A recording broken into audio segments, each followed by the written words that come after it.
de hoje. Ano novo se aproxima, vida nova. Quantos já ouviram isso? Já ouviram? Ano novo, nova vida, vida nova. Será? A gente nem acredita mais em muitas das vezes quando a gente fala, né, Beto? Vida, ano novo, vida nova. Eu quero falar sobre vida nova. E o texto que eu quero usar, o versículo é o versículo de número 17 do capítulo 5 de 2 aos Coríntios. Quem encontrou pode dizer comigo amém? Amém. Quem procura, eu quero dar um tempo para que você encontre. E nós também já temos aqui a tela, a qual aqueles que não trouxeram o exemplar bíblico possam acompanhar também a leitura. 2 Coríntios, capítulo de número 5, verso de número 17. Glória a Deus. Leiamos a palavra do Senhor. Assim que, se alguém está em Cristo, nova criatura é. As coisas velhas já passaram, eis que tudo se fez novo. Vamos ler novamente? Assim que, se alguém está em Cristo, nova criatura é. As coisas velhas já passaram, eis que tudo se fez novo. Pai, lemos a Tua palavra, Senhor, e precisamos da orientação do Teu Espírito Santo, da iluminação do mesmo, para que os nossos corações possam receber a palavra do Senhor. E que mais uma vez, Senhor, possamos receber a Tua graça para não apenas sermos ouvintes esquecidos, mas praticantes da Tua palavra. Dê-nos esta graça, Senhor, em o nome de Jesus, assim como o Senhor tem falado aos nossos corações de forma tão precisa e assertiva, continue falando aos nossos corações na noite de hoje. É o que nós te pedimos e te agradecemos em nome de Jesus. E todos digam amém. Amém. Graças a Deus.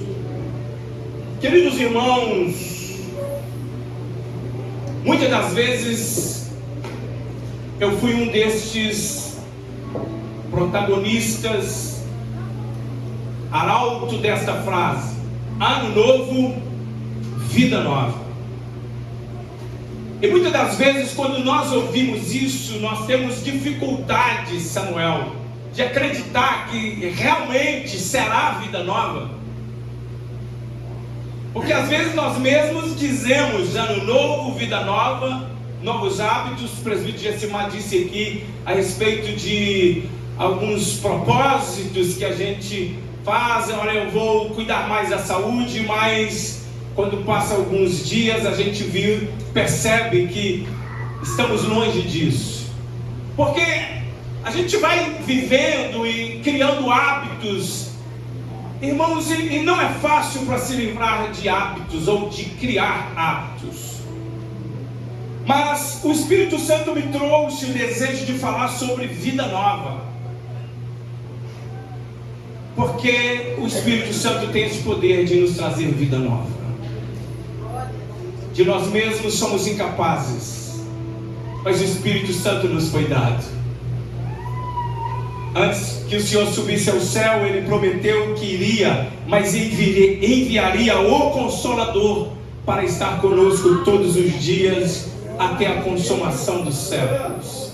Então, através do Espírito Santo, podemos ser novas criaturas. Podemos ter uma vida nova. Diga comigo, vida nova. Vida nova.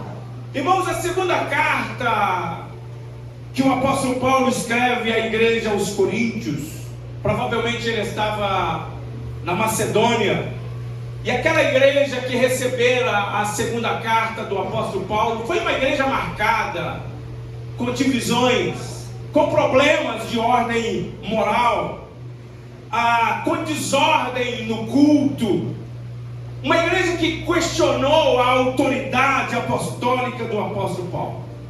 Então Paulo escreve essa segunda carta para consolar os fiéis, para corrigir os desordeiros, para reanimar aqueles que estavam fracos, para que eles pudessem prosseguir no evangelho genuíno. Mas no capítulo 5 ele fala sobre a reconciliação. No capítulo 5 ele fala sobre a redenção. Oswaldo, no capítulo 5 ele fala sobre a identidade em Cristo dos seguidores do Senhor. Essa identidade, essa nova vida em Cristo. E quando nós vamos ver o que significa nova criatura, do grego é algo completamente novo, algo de qualidade e natureza não reformado, algo recriado e não reformado. Então compreendemos que o evangelho que Paulo pregava e o evangelho da Bíblia, o evangelho que eu estou expondo esta noite, é um evangelho que não melhora o homem, é um evangelho que transforma a vida do homem. O evangelho genuíno não tem esta característica de melhorar a vida do homem, mas de transformar por completo a vida do homem. Quantos já viveram uma transformação de Deus na sua vida? Em algumas áreas somos completamente restaurados, em outras áreas nós estamos no processo de transformação. Aleluia! É incrível que quando a gente começa a desistir, nós sentimos a mão do Todo-Poderoso nos levantando, nos fortalecendo, nos reanimando. Aleluia! O Evangelho de Cristo tem este poder de nos transformar completamente. Por isso eu posso ser ousado em dizer que em Cristo não apenas iniciaremos um ano novo, mas temos a possibilidade de continuar vivendo uma vida nova e de iniciarmos uma vida nova aqueles que não estão vivendo uma vida nova em Cristo. O calendário muda. Daqui a algumas horas o calendário irá mudar. Daqui uma hora aproximadamente o calendário muda. Mas só Deus tem o poder de mudar a vida do homem. É o momento da gente pensar: o que a gente precisa melhorar como pai, como filho, como cônjuge, como servo, como pessoas. Sabe por que a gente precisa pensar sobre isso? Porque quando nós somos convidados pelo Espírito Santo a fazer este olhar introspectivo, isso não parte propriamente dito de nós, é o Espírito Santo, é Ele que nos convence, é Ele que nos mostra quais são as áreas da nossa vida que precisamos melhorar. E como eu disse e reafirmo, nós não estamos sozinhos. Onde estiver 2 ou 3 reunidos no nome do Senhor, aí Ele se faz presente. E ligeiramente esta noite eu quero falar sobre 3 requisitos básicos para viver uma vida nova em Cristo. O primeiro requisito básico é, preste atenção no versículo que lemos: pois se alguém está em Cristo, nova criatura é. Então a primeira característica básica para vivermos uma vida nova é estar em Cristo. É viver Jesus, é estar com Ele, é andar com Ele. Para sermos uma nova criatura, precisamos de Cristo. E eu quero reafirmar: não existe vida nova sem Jesus. Pare de tentar. Pare de tentar viver uma vida nova. Sem Jesus não dá. Quantos conhecem aquele hino? Não dá. Sem Jesus não dá. Não dá. Sem Jesus não dá pra viver. Não dá. Sem Jesus não dá pra viver. Não dá. Sem Jesus não dá. Sem Jesus não há vida nova. Só Ele tem o poder de nos transformar. João no capítulo 1, versículo 3 disse: sem Ele nada do que foi feito se fez. Ele é o início, Ele é o fim, Ele é o alfa, Ele é o ômega. Quando o apóstolo Paulo escreve à igreja de Roma, no versículo 36 do capítulo 11, ele disse: porque dele, já foi dito isso aqui, porque dele e por meio dele e para ele são todas as coisas, a ele seja glória eternamente, amém. Só estamos aqui por causa dele, só vivemos por causa dele, só existimos por causa dele. Você pode glorificar o nome dele. Atos capítulo 17, versículo 28 nos disse: pois nele vivemos, nele movemos e nele existimos. Significa dizer que Ele é a fonte da nossa existência. Nós precisamos de Jesus para tudo. Aleluia. Bendito seja o nome do Senhor.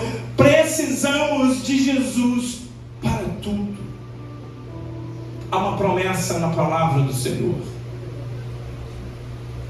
Eu quero proferi-la. Ela está em Ezequiel capítulo de número 36, versículo 26. Ele oferecendo à nação de Israel, no ápice, no momento da convenção nacional, ele disse: vos darei um coração novo. Eu tenho o poder de transformá-los. Nós não podemos. A religião não transforma, mas Jesus transforma.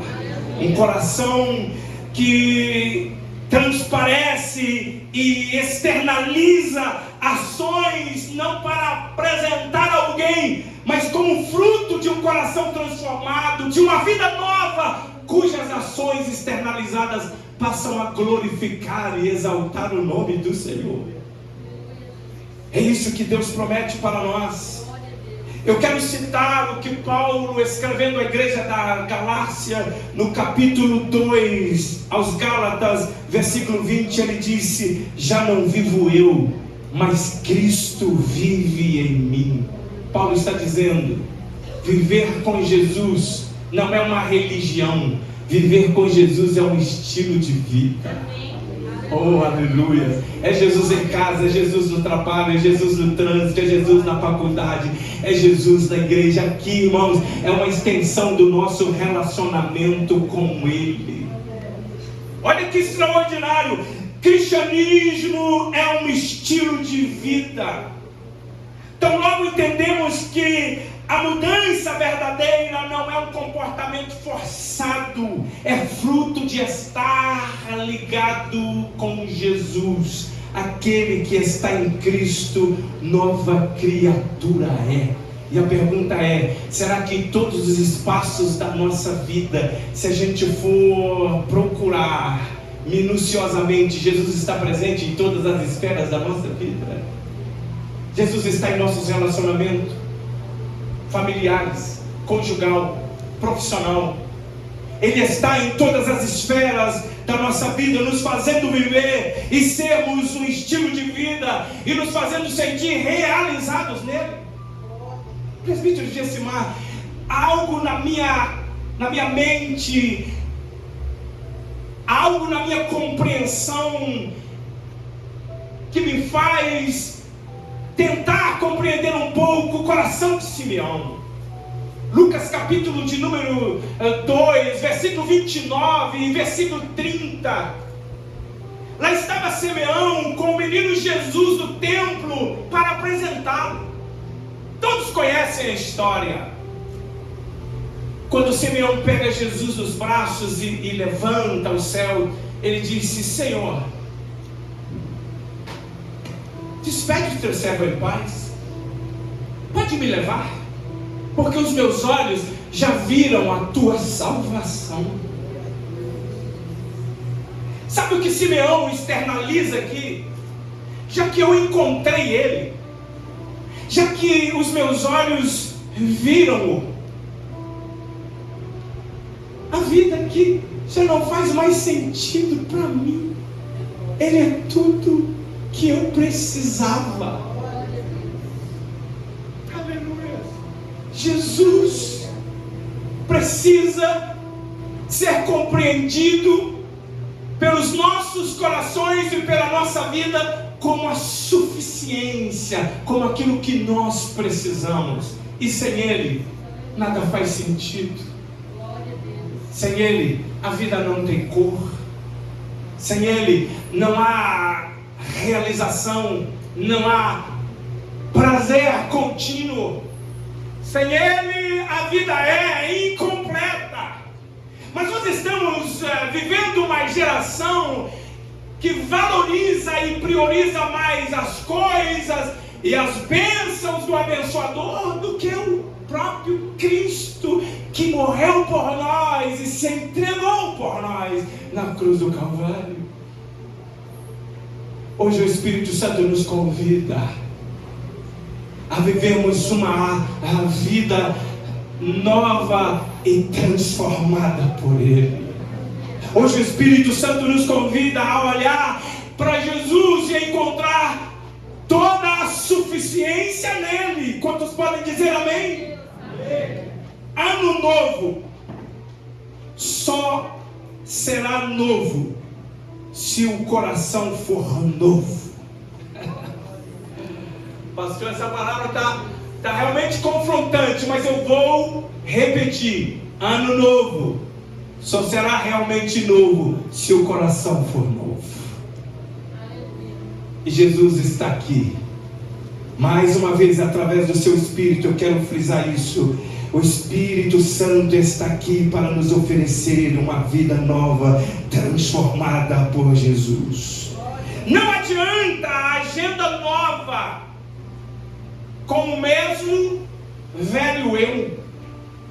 Nossa agenda precisa contemplar realidades espirituais e precisa ter Cristo na nossa agenda. Cristo transforma caráter, Cristo transforma mente, Cristo transforma desejos e condutas. Jesus chega e muda tudo. Jesus Cristo mudou meu viver. Jesus Cristo mudou meu viver. É a luz que ilumina meu ser. Sim, Jesus Cristo mudou meu viver. Eu acho que mais pessoas sabem. Vocês estão desanimados de cantar, gente. Cante comigo, vamos lá? Jesus Cristo mudou meu viver. Que lindo! Jesus Cristo mudou meu viver. É a luz que ilumina meu ser. Sim, Jesus Cristo mudou meu viver. Aleluia. Glória a Deus. Olha que extraordinário. Estar em Jesus nos garante uma vida nova. Quantos podem dizer amém? Amém. O segundo requisito para vivermos uma vida nova é: as coisas velhas se passaram. Diga comigo, as coisas velhas já passaram. Paulo, neste texto, ele é redundante. Ele disse, as coisas velhas, se é velhas, é porque já passou. Mas ele faz questão de dizer, já passaram as coisas velhas. Gente, não adianta ano novo com velhos hábitos. Coisas velhas precisam ser deixadas para trás, esquecidas. Velhas feridas, mágoas, falta de perdão, ressentimento. A gente precisa deixar essas coisas para trás. Eu amo o que Paulo disse aos Filipenses capítulo 3, verso de número 13 e verso de número 14. Ele chega à igreja e em público ele disse: irmãos, não que eu tenha sido o homem que eu desejo ser, não que eu tenha sido o cristão que eu desejo ser, não que eu esteja no ápice do desejo do meu coração em servir o Senhor, mas uma coisa sempre faço, deixando as coisas que para trás ficam, avançando para as que estão diante de mim, prossigo para o alvo, ao prêmio da soberana vocação em Deus, em Cristo Jesus. Paulo está dizendo: o passado não pode mover a minha vida. E olha, presbítero Gessimar, que Paulo tinha de tudo para viver perturbado com a sua vida do passado. Paulo foi um homem cruel. Paulo foi um homem em nome da religião, em nome de Deus, que matavam pessoas, consentiu na morte de Estevão. Ele tinha de tudo para viver perturbado pelo seu passado, mas ele entendeu que viver o passado não era viver Cristo. A gente precisa romper, e para a gente romper, a gente precisa deixar as coisas velhas. E Paulo é um exemplo disso. Atos dos Apóstolos capítulo 9, Paulo deixou de ser perseguidor para ser pregador do Evangelho. Lucas capítulo 19, versículo 8, Zaqueu deixou de ser aquele que extorquia, roubavam através dos impostos para restituir vidas. João capítulo 8, versículo 11, a mulher adúltera saiu da presença de Jesus para um novo propósito. Romanos capítulo 6, versículo 6, Paulo escreve dizendo: sabendo isso, que o nosso velho homem foi com ele crucificado, para que no corpo do pecado seja desfeito, para que não servamos mais ao pecado. Em Cristo Jesus, nós somos capazes de morrer para o velho homem e viver uma novidade de vida. Fomos perdoados, restaurados pelo derramar do sangue de Jesus. Por isso que Paulo, escrevendo também aos Efésios capítulo 4, versículo 22 a 24, resumindo, ele diz: a gente, efesianos, igreja de Efésio, nós precisamos despedir o velho homem e vestir do novo homem, porque o Evangelho tem esta característica. Há coisas que nós precisamos deixar no passado e prosseguir para o alvo. E o terceiro requisito e o último para vivermos uma vida nova em 2026